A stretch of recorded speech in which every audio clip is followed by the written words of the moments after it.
Hey man, say man, what's your favorite dude? Stay back up in this thing.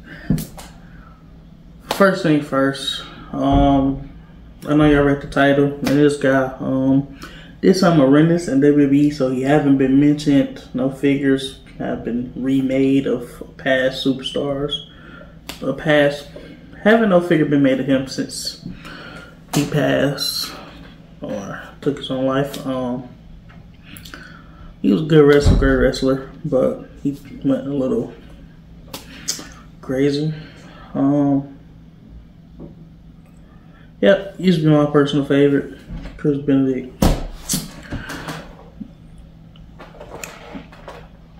Even though I thought his name was Chris Benoit, unless that was one of his wrestlers.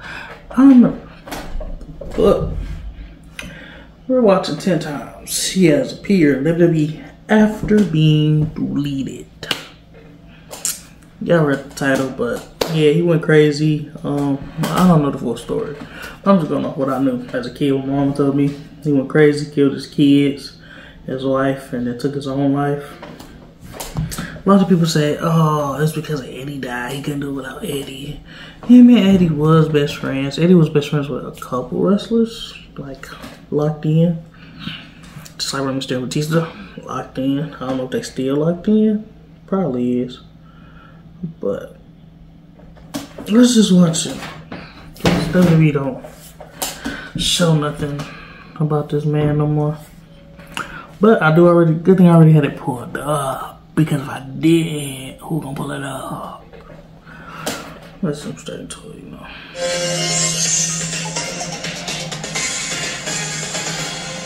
Well, the wrestling world in shock today. Former champion Chris Benoit found dead in his Atlanta home along with his wife and young son. Police now treating the discovery as a double murder-suicide. The event involving Chris Benoit and his family was one of the darkest events in pro wrestling history. When information became official in relation to what Benoit had actually done, WWE made it their quest to erase the former world champion from their established history.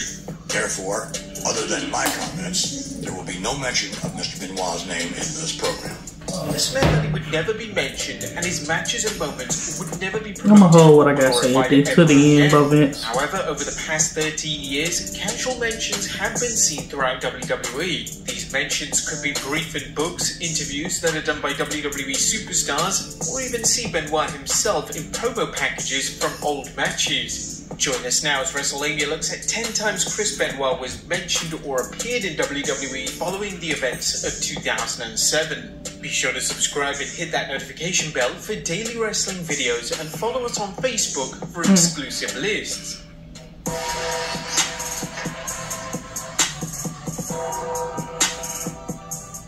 Number 1, TLC 2013. Now, one of the ways WWE tried to erase Benoit from history was editing any clips he was involved in so that he would be barely noticeable.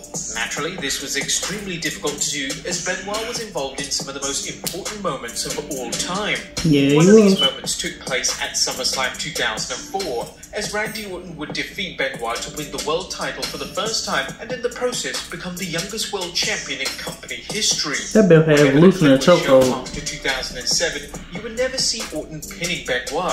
All you would see was Orton celebrating after the match, holding the title high in the air.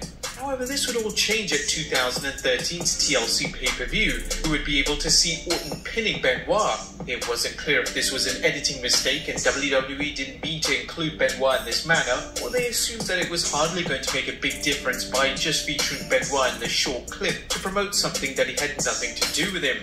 Number 2, Kevin Owens at a SummerSlam interview. When a WWE superstar undertakes an interview with the media to promote an upcoming show, they are bound by certain criteria in relation to what they can and can't talk about. One of the things talent can't mention is the name Chris Benoit. However, over the years, superstars have name-dropped him on numerous occasions. This can come from a question from an interviewer that personally named Benoit, or a talent can slip up and accidentally mention him. This was seen during the media event before SummerSlam 2018. At the event, Kevin Owens was discussing his SummerSlam memories and what the pay-per-view meant to him on a personal level. Owens stated, I was there when Randy Orton won the WWE title for the first time against Chris Benoit. Owens then immediately realized what he said, and he says, "Ooh, jeez." Might want to edit that one out. He said, Owens would then go on to lose to Braun Strowman in a 1-minute match at the pay-per-view. We're pretty sure it has nothing to do with the slip-up though.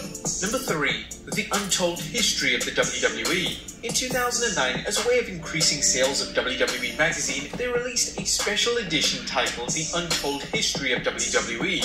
The magazine featured WWE Chairman Vince McMahon detailing everything fans wanted to know about WWE but were too afraid to ask. One of the topics Vince discussed was the issue of Chris Benoit. In the magazine, Vince stated that it's okay to acknowledge Benoit within a historical context, but not in a promotional manner. Vince would state, "It's not right to pretend he didn't exist," he said when asked whether Benoit's history can be acknowledged by WWE. "It's one thing to include him as part of a historical perspective, which I believe is okay, and it's another thing to promote him, which is not okay." Vince would finish off his comments on the Benoit situation by stating, "The situation is very similar to that of O.J. Simpson. Despite his controversy, O.J. was still a part of the NFL scene. You can't deny that he existed." Number 4, WWE Network documentary Monday Night War. The Monday Night War documentary was one of the first documentaries to hit the WWE Network when the platform launched in 2014. The idea behind the documentary was to get old fans from the Attitude Era to watch the documentary and hopefully attain their membership of the network. It outlined the WWE vs WCW war from the late 90s and had interviews with all the legendary talents that featured in the so-called war. One of the most interesting moments of that documentary series was an episode detailing the downfall of WCW. In the episode, Jim Ross mentions Chris Benoit by name when referencing the likes of Benoit, Eddie Guerrero, Perry Saturn, and Dean Malenko jumping ship to WWE in early 2000. Eddie Guerrero, Chris Benoit, Dean Malenko on WWF Raw. This would actually be the first time that Benoit would be mentioned by name since the events of 2007. Number 5, Comic-Con 2012. WWE appearing at Comic-Con events has allowed fans an opportunity to ask WWE superstars anything they want. However, this can open up a can of worms, meaning WWE can't control what fans ask and can't really control how their talent responds to the question. During the WWE panel at Comic-Con 2012, a fan asked a panel which consisted of CM Punk, Sheamus, and Zack Ryder. Is WWE trying to erase Chris Benoit? After an awkward moment of silence, Punk answered the question by stating, "Due to the obvious hatred of what he did, it's not right to promote him. He's in the history books. It's nothing we're ashamed of, his past accomplishments and stuff like that. To further promote him after what he did, that doesn't make sense." Punk would then receive praise from y'all not promoting that, but y'all promote Vince wanting to rape girls in the 90s and fill on their cooters on live TV and grab their booties and do stuff like that. We're not stupid. We just see, I know everybody's seen Vince McMahon basically trying to freak them girls, hugging all up on them, feeling all up on them. They look like, but he let that slide. It was a whole bunch of rape charges against him for back in the day, but he tried to keep it hidden. Ain't nobody stupid, bro. You did so much sick junk. You was a pervert, basically, Vince McMahon, but you want to arrest somebody. Well, I understand murder is like up here, and I still think anything sexual is up there with murder. So if McMahon could commit murder and get away with it, he would commit murder. Oh wow, my table is magnetic and my iPad was stuck to it. That's so cool. Let's continue. Fans online for the way he handled and answered the difficult question. Number 6, 2K18's press conference. The 2K press conference is one of the most important events of the year on WWE's calendar.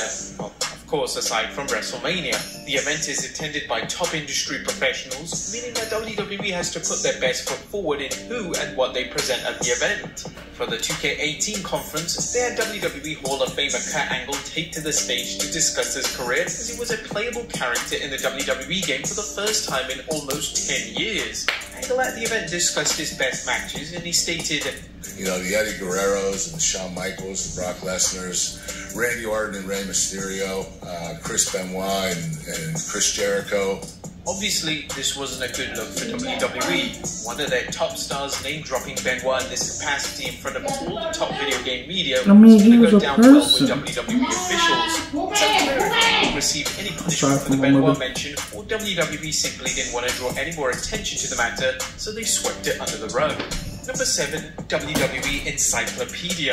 Though WWE has attempted to distance themselves from Chris Benoit since 2007, the WWE Encyclopedia released in 2012 featured a sizable entry on the former world champion. The bio went into details about Benoit's career, including his run in WCW and winning the world title in the main event at WrestleMania 20. Benoit is mentioned in past tense throughout the entry, and there's obviously no mention of the events of 2007. Dave Meltzer reported at the time that the entry made a lot of people ask questions backstage at WWE. Meltzer stated it was rather odd that they wanted to erase him from history, yet they gave him a section in their very own history book.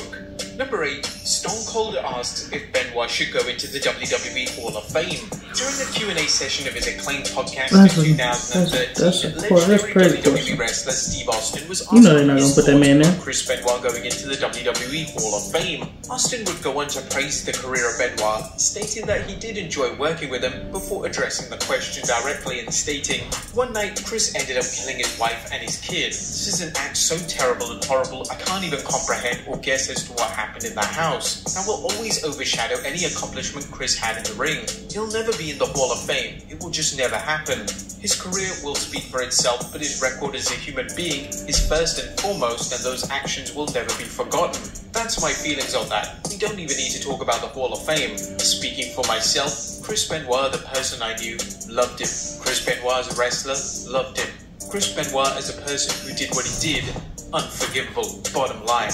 Number 9. John Cena gets asked about Benoit. During a fan Q&A in Australia in 2017, John Cena was asked about why WWE doesn't acknowledge Chris Benoit in a historical context. This obviously put Cena in a very difficult position, as he was still the face of the WWE at the time, meaning that people would likely associate Cena's views with WWE's standpoint on the situation. However, Cena responded, "Very difficult question, and I'll answer it like this. Oftentimes we get caught up in a person's ability and their performance, and this transcends WWE. This is a problem in sport. It is also a problem in entertainment. People will do bad things, but if they are good at what they do, sometimes those things are overlooked." Cena followed it up by stating that, "I don't believe in that. I believe you should take ownership for your actions, all of them, not just ones that are performed in front of an audience. I think a company's stance on the entire situation set a precedent for athletics and a precedent for entertaining of taking ownership for your actions." And number 10, the Thunderdome. Due to the COVID-19 pandemic, WWE were forced to present the majority of the 2020 programming from the Performance Center in Orlando. It wasn't until August 2020 where the WWE managed to lease the Amway Center, meaning they could present something a little more appealing to the fan base. WWE turned the Amway Center into the Thunderdome, which allowed for fans to be present virtually, and events including pay-per-view shows thanks to LED screen boards. But one problem with this is that the WWE quickly realized that the fans could literally hold up a picture or a sign of anything, which could include inappropriate material. And this was seen over the first 2 weeks of the Thunderdome, as fans had shown pictures of a Klan rally and much more. Additionally, one bizarre fan decided to put up a picture of Chris Benoit, and this made it to Raw. This was supposedly the last picture of Chris Benoit ever taken, just weeks before the event unfolded. WWE was forced to release a statement citing disappointment that fans were using the platform in this inappropriate manner. But there you have it, guys. 10 times Chris Benoit was mentioned or appeared in WWE. Yeah, Vince is a perv, but hopefully, I don't know. I don't think Chris Benoit a playable character. I know people make customs of him in the game a lot, which is very freaking funny to me, because y'all trying to erase him, but yet y'all got a whole platform where we could upload his picture still and use them. That's all I'm saying. But crazy video. Like, comment, subscribe, share.